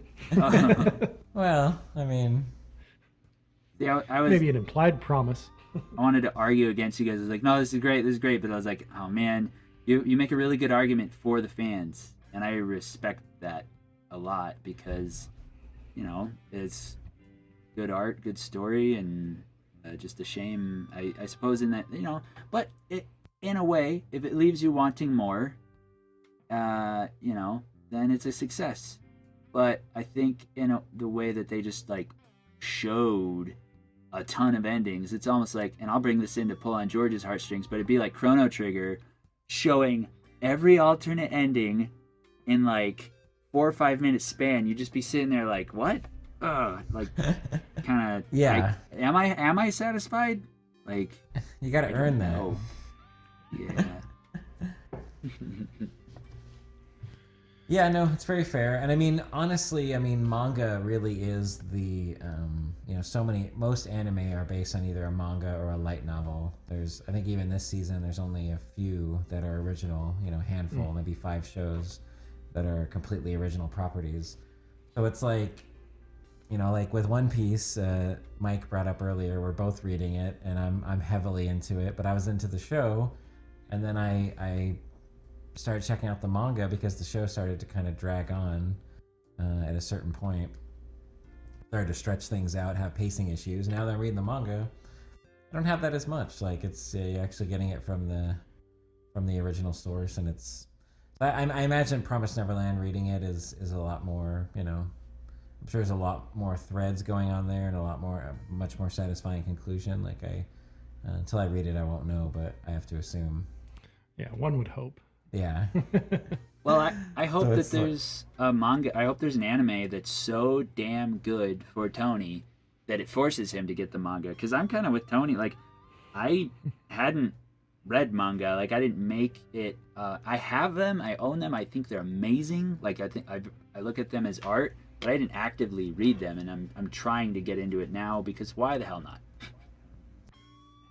I mean, I have some. I say I don't read anything, but I'm a bit of a liar. I have some light novels that I've Nice. read. And as far as manga goes, Yotsubato has not been adapted into anime yet. And Just surprising. yeah, it's so good too. And so I've read several volumes of that manga just because no anime exists, and it's my sort of thing. I don't even remember how I heard about it. Probably from George. George probably You read some of it, I think, right? Yeah. Yeah. Not a lot, but yeah. So you must have told me about it, and I was like, "What is this? Why have I never heard of this?" Oh, because they haven't made an anime of it, and so Fair I started enough. reading it, and it's great. I love that. I would love to see an anime adaptation of it, but at the same time, I know I'll be disappointed by it now because I've read so much of the manga. Oh no. It'd have to be a short, right? It'd have to be like it's just so, Yeah. little stories. It's little stories. Yeah. I just do like one season or. But yeah, that's Promised Neverland. We're kind of. Should we maybe sum up with like a sort of overall rating of I don't know this series, the entire show, something like that, or should we just rate the ending? I guess so. Well, I was thinking like the first season is still really good, and I Yeah. feel like you could almost just watch that. And the even- second season is really good too until the Well, end. yeah, until yeah. Like That's true. it's rushed. Like we did say a lot of times, like it felt rushed and everything. Well, that was kind of the beauty of the first season to me is the tension and the pacing were so deliberate. Yeah. It was a very good watch. Like it was just had my full attention, and they kind of I don't know, they didn't completely lose it starting with the second season, but it was just like slowly over the course of it, it kind of lost its momentum and its I don't know, its intrigue as far as when things were going to happen and the timing of them happening. But Yeah. At the beginning, the first episode of the season was. We were talking about it initially that it was, based on several chapters of the manga, but the first episode didn't feel rushed. It felt well paced. yeah, I think. felt fine. Like it didn't bother me at all.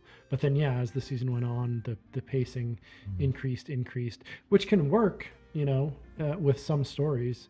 It's just the way they decided to increase the pacing felt unnatural and weird, I guess. I don't know. Yeah.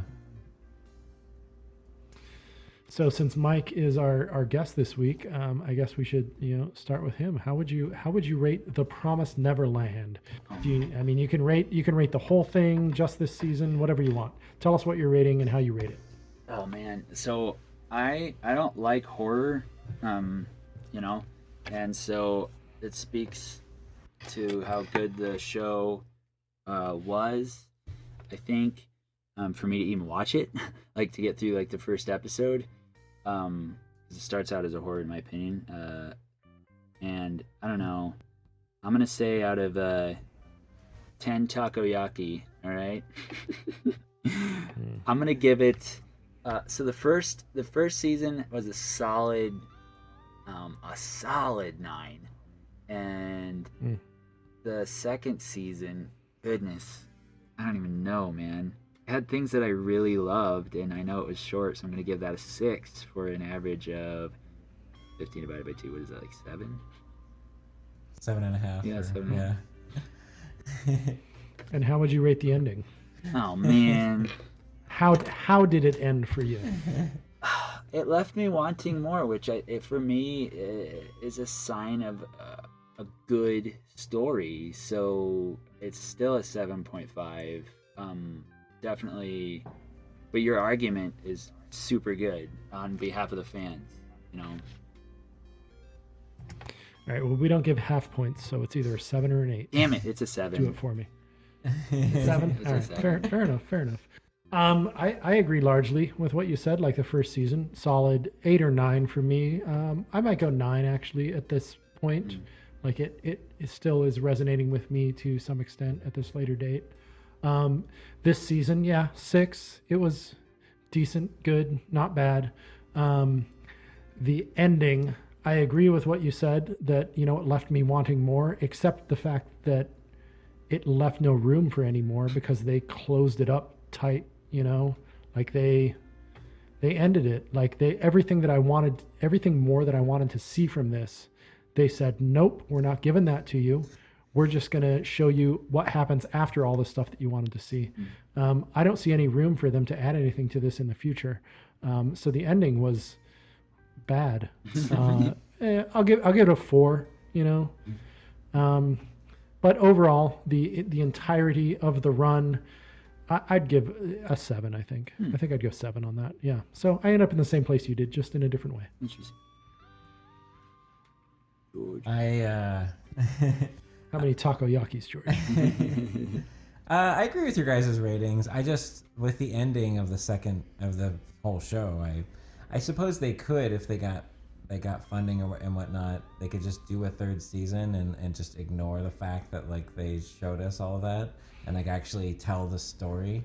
But it doesn't seem like that's gonna happen, and it seems like it's their coded message to the audience of being like, don't get your hopes up, like it's not gonna happen. So I suppose we'll have to accept that. And in that regard, yeah, the ending is a letdown for me, but the first season is just so strong. 8 or 9 for that I agree with, and a 7 overall is probably fair. Going any less than that would, wouldn't be fair. So I'm right in line with you guys. 7 takoyakis. Or octopus fritters, if you prefer. Do yours have the what is it? Kitsuboshi? Is that what it's called? I can't think of any word in English that means what I'm trying to say. But bonito flakes? Yeah, that's the words. You got the words. Yeah, do you just have like the bonito flakes and also the green laver, I think is what it's called in English. And some mayonnaise. Nice dose of mayonnaise on top. Spicy. The mayonnaise is kind of sliding off because of that ending. I think mine is missing the mayonnaise. Oh. Yeah. Oh. That's where I'm at. Is this a euphemism, dude? No. not intentionally. Let's psychoanalyze. I like that. Yeah, so like as the ratings go, it needs those seasonings. If it's missing it, it doesn't have that spice. I like it. That's funny. Yeah. It just doesn't have. It's missing that one little thing that makes it perfect, right? Yes. Yes. Yeah. So yeah, it's a solid show overall. The second season, not as good as the first. I think we all agree. What you were saying about them sort of just retconning and saying, oh yeah, all this stuff between minute 42 and 46 of the last episode, we're just going to expand on that and make another whole season out of that. Like that would be great. I would love to see that. I would love to see 2 seasons actually. I'd like to see 2 separate shows, one human side, one demon side, as I sort of mentioned earlier. Like they could totally do that. I don't know if the source material exists for that or not. If so, yeah, I'd love to see that happen. But it's got to. I mean, at least maybe not for the human side. Which to your point, that could be a whole show in and of itself. Yeah. Just trying to reintegrate, with having no, context and frame of reference for that world. Yeah, could be a whole spin-off series, and yeah, I would watch that. True. It sounds pretty good, actually. So maybe. I'm sure there's a lot of outrage with how it went, but sorry, Mike. Yeah. I mean, there's so much content. Like you literally could keep writing this story forever. Like honestly, because like we could have a whole new period of no hope. Like I was telling George, what if they came back, but they're actually demons in the human flesh, and then one of them starts eating humans? Or what if there's an order of humans who's like, yeah, we're gonna start killing off these kids that think that they're safe here? I mean, there's so much that you can do or could still do, but I agree. I think they just were like, we are done for reasons. Okay. Yeah. And I guess Emma coming back, she never says, yeah, we defeated all of demonkind and everything's great. She just says, yeah, I'm back. So maybe they were defeated and maybe they have to go back again, or I guess there were openings. They could do things if they wanted to. It was all a dream Phil was having. It was all a dream. Bob Newhart's gonna wake up. Not the entire thing, but just after Phil went back, he dreamt that Emma returned. I don't know. Oh, yeah, sure. I'm just trying to. Yeah. They could do that. Nah, dude, they got Sonju on the throne. He was playing a part this whole time, and now he's going human hunting. He's gonna open the gates and just start picking off fresh, wild human game. Oh shit! He refuses to take Mujika's blood, and yeah, he already has, I think. But but he still said, but he still wants to eat. Yeah, he still said humans are very tasty. Yeah. Yeah. Fair enough. playing a part. Tastes like pork from what I hear. All right. I guess we should wrap this up. Yeah. You got the wrap up there, George? Well, you have a whole thing memorized. Yeah. I just want to thank you, Mike, for coming on, talking about Promised Neverland. Thanks for having me, guys. And I hope to have you back soon, either to talk about something you're currently watching or do Attack on Titan. Yay. Cool. Well, let Tony take us out. All right. Well, I don't remember what I said in the last episode, so I'm just going to go off the cuff here and say, we love hearing from our listeners. We would love to hear from you guys more. We're everywhere that you can make comments on social media, Facebook, Twitter, Instagram, all of those things at Like Anime. That's UMLIKEANIME. You are listening to this, so you probably already know where to listen to it. If you hit the subscribe button, we would appreciate it. If you're listening on YouTube, like, subscribe, do all of those things. We have a Patreon. We got our first Patreon after our last episode, and we're very happy about that. A few more, and we can start doing video content for you YouTube viewers, which we would like to do. And I'm rambling, and I'm going to end this now.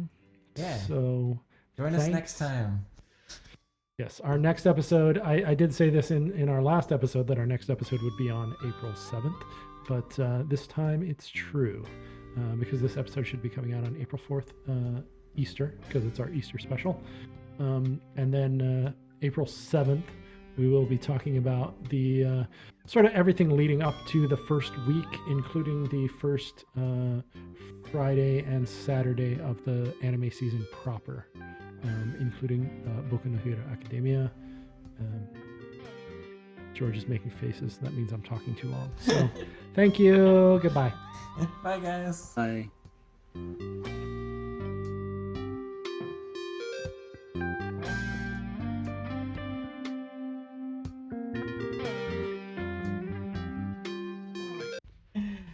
All right.